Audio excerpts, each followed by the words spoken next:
这天，命案频发的天堂岛上又发生了一起离奇的凶案。此次的凶手可谓嚣张至极，竟然在几十号人的眼皮子底下完成了一场谋杀，而且在场的所有人都没能识破凶手的诡计。那么，凶手到底是如何做到的呢？咱们的故事还得从一场扑克牌比赛说起。一年一度的加勒比杯扑克大师锦标赛，今年选在了经常死人的天堂岛举办。本届锦标赛杀入总决赛的总共有4名选手。1号选手名叫梅森，是一名人到中年的职业扑克玩家。梅森是加勒比杯扑克大师赛的常客，曾2次捧得冠军奖杯。他也是今年赛事的头号种子选手。2号选手名叫老白，是一名年过60的牛津大学教授。白教授是退休之后才成为了一名职业扑克玩家。3号选手梅丽是梅森的妻子，也是4强中唯一的女性选手。梅丽以前是一家杂志社旅游栏目的撰稿人，2年前在和梅森结婚后，梅丽就辞去杂志社的工作，夫唱妇随地成为了一名职业扑克玩家。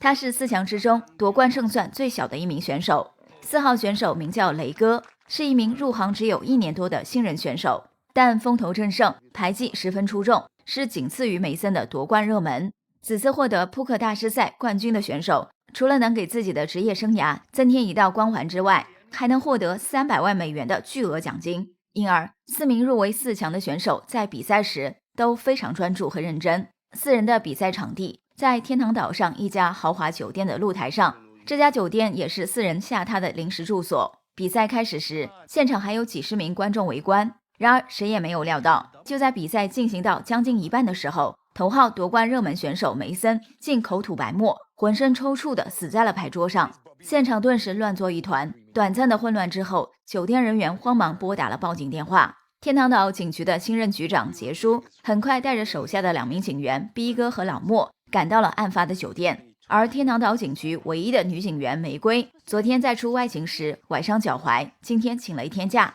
杰叔等3人在简单检查了现场和尸体后，初步判断梅森是中毒身亡，至于所中何毒，还需等法医的进一步尸检结果。根据梅森妻子梅丽的证词，梅森死前并无自杀倾向，这应该是一起他杀案件。此外，这场扑克决赛总共90分钟时间，梅森是在比赛进行到将近一半时突然毒发身亡。在此之前，他没有表现出任何不适的症状，所以凶手大概率是在比赛期间投的毒。杰叔在检查尸体时，注意到梅森左手的大拇指、食指和中指上都出现了明显的红斑，像是触碰到毒药后出现的皮肤过敏反应，并且在比赛过程中，梅森和另外3名参赛选手白教授、梅丽、雷哥以及给4人发牌的女荷官都不允许离开牌桌，5人之外的其他人更是被禁止靠近牌桌。也就是说，凶手很可能是将致命的毒药投放在了牌桌上的某件物品上，完成了对梅森的谋杀。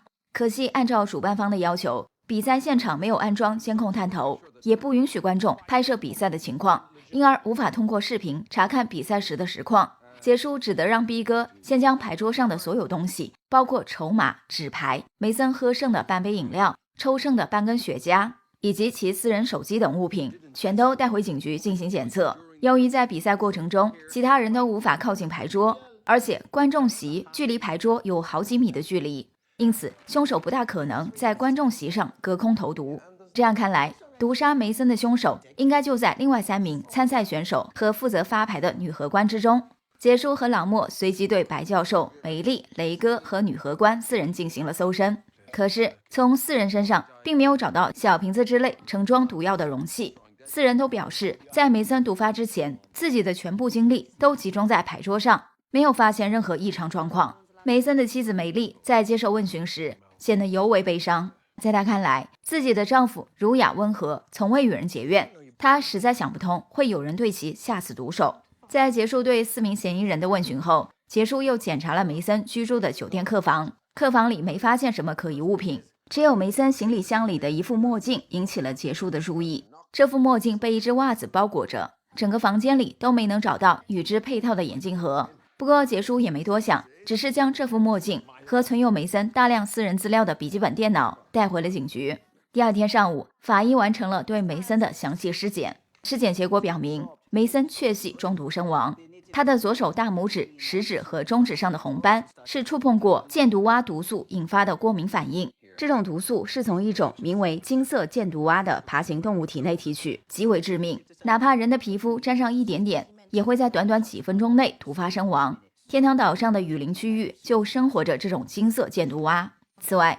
根据警局鉴定科的检测结果，在牌桌上收集的物品中，筹码、梅森喝过的饮料、抽过的雪茄以及梅森的手机上都没有检测到毒药残留，只有一张黑桃 A 的纸牌上沾有少量的箭毒蛙毒素，而梅森在死前刚刚拿到过这张黑桃 A。 由此看来，最有可能投毒的人就是在现场给4名选手发牌的女荷官了。杰叔和老莫立即赶到案发的酒店，再次找到女荷官询问情况。女荷官名叫金妹，是一名满头金发的年轻女孩。面对杰叔和老莫的质问，金妹坚称自己和梅森的死毫无关系。她表示，比赛期间大家的精神全都高度集中，自己发出去的每一张牌都会被4名选手死死盯着，自己根本没有机会在纸牌上投毒。更何况在比赛之前，她和梅森素不相识，又怎么会无缘无故毒杀对方呢？听完金妹的辩解，杰叔忽然想到了另一种可能性，会不会是有人在比赛之前在黑桃 A 上涂抹了毒素呢？但他的这个猜测当即被金妹否定。据金妹透露，比赛时用的那副扑克是他从主办方提供的5副新扑克牌中随机挑选，当时这副扑克牌还是塑封状态，直到比赛开始前一刻，他才当着4名参赛选手的面拆掉了牌盒上的塑封，所以凶手绝无可能提前在扑克上投毒。金妹的解释令杰叔立时陷入了困惑之中。如果凶手无法提前在扑克牌上做手脚，那么只能在比赛过程中投毒了。问题是，梅森是在比赛进行到将近一半的时候才毒发身亡，在此之前，其他3名参赛选手都拿到过黑桃 A。 实际上，女荷官金妹在发牌时也多次接触过黑桃 A， 为什么这4人安然无恙，只有梅森中毒身亡呢？想到这里，杰叔急忙回到警局，仔细查看了梅森等4人比赛时使用的那副扑克牌，结果发现里面有2张一模一样的黑桃 A， 其中一张上面检测出了毒素，另一张则没有。看来凶手是提前准备了一张备用的黑桃 A， 并在上面涂抹上了致命的毒药，然后在比赛过程中巧妙地将这张有毒的黑桃 A 送到了梅森的手上。可惜警方此前在这张牌上只提取到了梅森一个人的指纹，凶手显然有备而来。当然，最让杰叔感到疑惑的是，凶手究竟是如何在众目睽睽之下将自己准备的毒牌送到了梅森手上的呢？就在杰叔对此百思不解的时候，已请完病假回来工作的女警员玫瑰和男警员逼哥查到了一条新线索。在牌桌上的4名嫌疑人当中，除了梅森的妻子梅丽外，其他3人居然都有明显的作案动机。首先是仅次于梅森的夺冠热门选手雷哥。公开资料显示，雷哥性格冲动，有过暴力伤人的前科。就在6个月前，在本届扑克比赛的晋级赛阶段，雷哥还因打断其他参赛选手的鼻梁，险些被取消比赛资格。后来是他花费了一大笔钱才将此事摆平。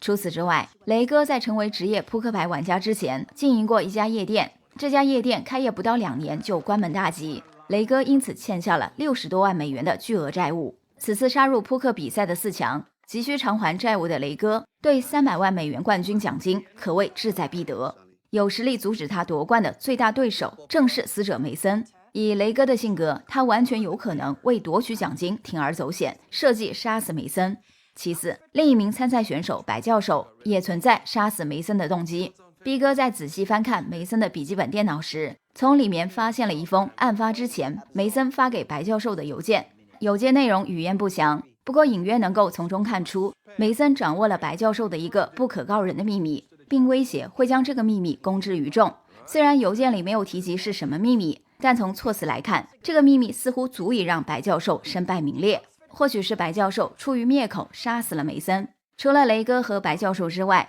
在比赛中给4名参赛选手发牌的女荷官金妹同样存在杀害梅森的动机。而且金妹此前向警方说了谎话，她在比赛之前就和死者梅森认识，2人关系还非同一般。玫瑰在梅森的手机里翻到了一张梅森与金妹的亲密合影，这张照片拍摄于案发的2天之前，拍摄地点是在天堂岛的另一家酒店。这家酒店的位置非常偏僻，而梅森的信用卡账单显示，当天他在这家酒店里订了一间客房。玫瑰据此怀疑金妹和梅森之间可能存有私情。听完玫瑰的汇报，杰叔立刻带着老莫来到梅森开房的酒店。调取了酒店内的监控录像。监控记录显示，梅森在自己开的客房内单独和精妹待了5个多小时，两人是一起进入的酒店，但离开时并不是一起，而是梅森比精妹早走1个小时。尽管客房内没有安装监控探头，可是按照常理推测，梅森和精妹孤男寡女共处一室5个多小时，应该是在偷情。警员老莫甚至怀疑，两人偷完情后，梅森就啼哭无情，向精妹提出了分手，然后先行离开了酒店。也许正是无法容忍梅森的断崖式分手，精妹才在比赛之前准备了一张涂有毒药的黑桃 A， 并在比赛过程中用这张牌毒杀了梅森。实际上，在4名嫌疑人之中，也只有身为荷官的精妹最有机会将毒牌精准地送到梅森的手中。杰叔对老莫的推理未置可否，他打算再找精妹问问情况。两人随后再次来到了案发的酒店，精妹得知自己密会梅森的事已被警方知晓，只得袒露了实情。原来梅森并不是精妹的情人，而是他的亲生父亲。精妹的母亲金怡以前也是赌场里的一名荷官。20多年前，年轻的金怡在工作中结识了梅森，两人有过一段短暂的恋情，金怡还因此怀上了梅森的骨肉。可是梅森当时年轻气盛，不愿被家事羁绊，最后给女友留了一封信后就不辞而别。金怡后来生下女儿金妹，并独自将其抚养成人。这些年来，金怡从未在金妹面前提起过她的父亲，直到1个多月前，金怡因病离世之后，金妹在整理她的遗物时，发现了梅森当年留给金怡的信件，才知道了自己的身世。为了能有更多的机会接近和了解梅森，金妹主动应聘成为了本届扑克比赛的一名荷官，且最终如愿以偿。她早在晋级赛阶段就已和梅森相认。在4强赛开始的前2天，两人在酒店约见的目的只是说一些父女间的体己话。梅森是扑克牌界小有名气的职业玩家，他不想自己有私生女的黑料被外界获悉，所以故意选了一家位置偏僻的酒店和女儿见面。对于金妹和梅森的关系，杰叔倒是并不意外。他在看到两人的亲密合影时，就感觉他们不像是情侣，更像是一对父女。不过旁边的老莫在听完金妹吐露的隐情后，依然认为她存在杀人动机。梅森20多年都没有尽到做父亲的责任，金妹肯定对此耿耿于怀，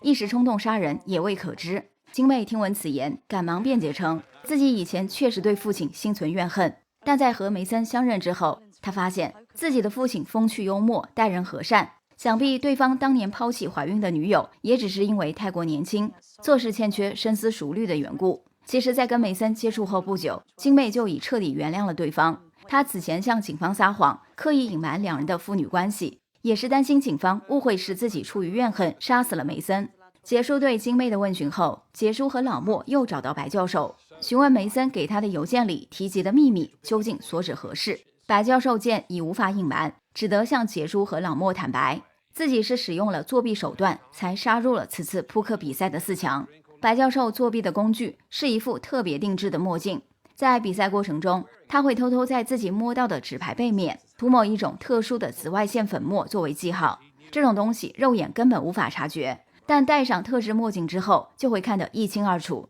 只要几局牌玩下来，大多数纸牌背面都会被涂上标记。白教授正是通过这种方法窥进对手底牌，才成功晋级了扑克比赛的4强。梅森和白教授在晋级赛阶段就多次相遇，并很快识破了白教授的作弊手段。为了阻止白教授在4强赛上淘汰自己，梅森先是给他发送了一封邮件，威胁他见好就收，不要再在4强赛上作弊，然后又偷走了白教授的特制墨镜，也就是杰叔在梅森行李箱里找到的那副用袜子包裹着的墨镜。尽管梅森掌握了白教授作弊的把柄，而且足以让白教授从此无法在扑克牌界立足，但白教授矢口否认是自己杀害了梅森。为了洗脱自身的嫌疑，他还将矛头指向了梅森的妻子梅丽。白教授退休迷上扑克牌游戏后，将梅森当作自己的老师，两人的私交很好。据白教授所知，梅森在3个月前和其他女人产生了婚外情，梅丽差点为了此事投海自尽。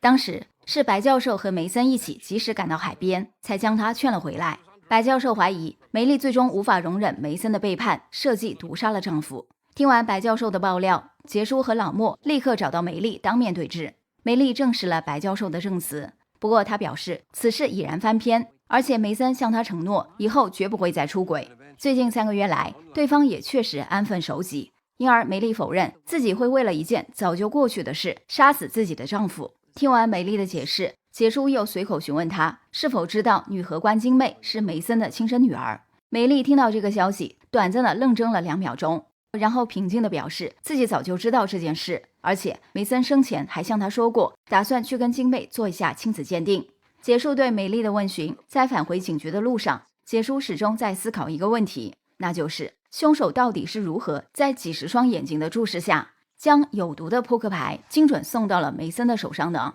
能够做到这一点的人，似乎只有女荷官晶妹。可是晶妹是梅森的亲生女儿，杰叔自己就是一位父亲，他的女儿杰妮和晶妹年龄相仿。凭借着当父亲的直觉，杰叔认为晶妹绝无可能杀害亲生父亲。况且晶妹接受问询时谈及自己的父亲，言语中只有如沐之情，并无怨恨之意。现在的问题是，如果晶妹不是真凶，那么凶手只能是梅丽、白教授和雷哥中的一人。无论是谁，对方究竟是如何将毒牌送到了梅森手上，而且没有被梅森和在场的所有人察觉呢？难道凶手会变魔术吗？茫然无解的杰叔回到警局后，决定复刻一下案发时情形，看看谁更有机会作案。为此，他叫来手下的3名警员，4人围在一张桌旁，模仿扑克比赛时的场景。在此期间，杰叔还学着死者梅森的模样，一边打牌一边抽着雪茄。正是在抽了几口雪茄后，杰叔恍然大悟，想通了凶手的作案手法。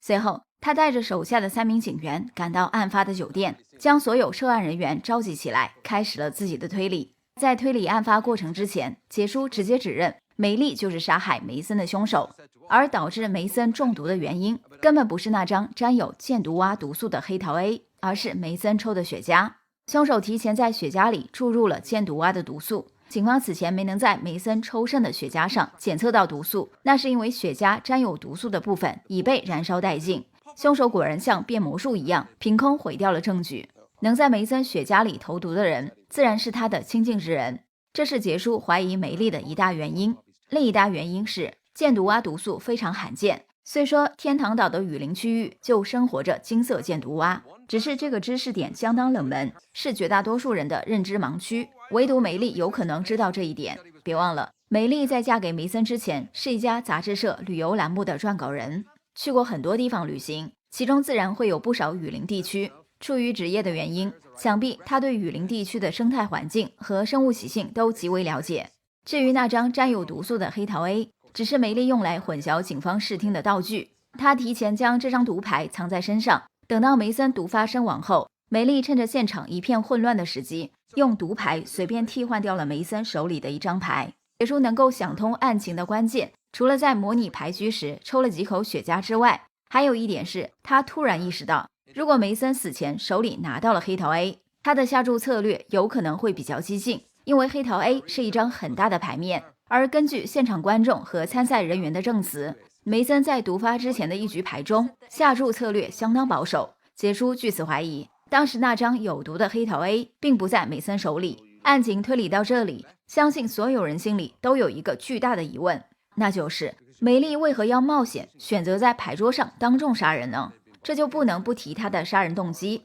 说起来其实很简单，梅丽误以为女荷官晶妹是梅森新出轨的对象，她在牌桌上杀死梅森，除了泄愤之外，还意图将杀人罪行嫁祸给晶妹。为此，她特意准备了一张涂有毒素的黑桃 A。在梅丽看来，能在大庭广众之下有机会用这张毒牌毒杀梅森的人，只有现场的女荷官晶妹。可是她万万没想到，晶妹并不是她丈夫的新情人，而是梅森的亲生女儿。正因为如此，梅丽在从杰叔口中得知这个消息时，才不由自主地愣了2秒钟。尽管2秒钟之后，她掩饰得非常好，却没能骗过杰叔的眼睛。推理完整个案情之后，杰叔坦诚地告诉梅丽，警方目前并未掌握指证她的实际证据。不过意识到误会丈夫的梅丽，早就不打算再为自己辩解，而是大大方方地承认了杀人罪行。据她供述，案发的2天前，她在看到丈夫接了一通电话后，就鬼鬼祟祟地离开了举办比赛的酒店。梅丽怀疑丈夫又在外面偷腥，于是悄悄尾随其后，结果看到了梅森和晶妹一起拍照，一同走进酒店的一幕。梅丽当即认定梅森和晶妹有一腿，盛怒之下，她想出了设局杀死丈夫，然后嫁祸晶妹的毒计。哪知梅森和晶妹之间并无私情，梅丽做事极端，最终毁掉了自己和丈夫，也对晶妹的人生造成了极严重的负面影响。故事的最后，梅丽遭警方拘捕，晶妹陷入了得而复失的痛苦之中。雷哥继续挣钱还债，白教授则因作弊被相关协会永久禁止参加扑克牌比赛。本期的故事来自于高分推理英剧《天堂岛疑云》中的经典案件牌桌疑云。作为一套本格推理剧，本剧的重点一般不在搜集证据上，而是着重展现凶手的作案手法、动机以及推理真凶的过程。这也是绝大多数推理剧的基本套路。因而，如果以刑侦剧的标准衡量，推理剧中的案件很多都存在现实漏洞。就本期这个案件而言，凶手实际上很难精准做到在毒杀目标后，使得燃着的雪茄刚好烧毁涂有毒素的部分。这种情况只存在理论的可能性，而推理作品一般理论上成立，就算是逻辑上成立，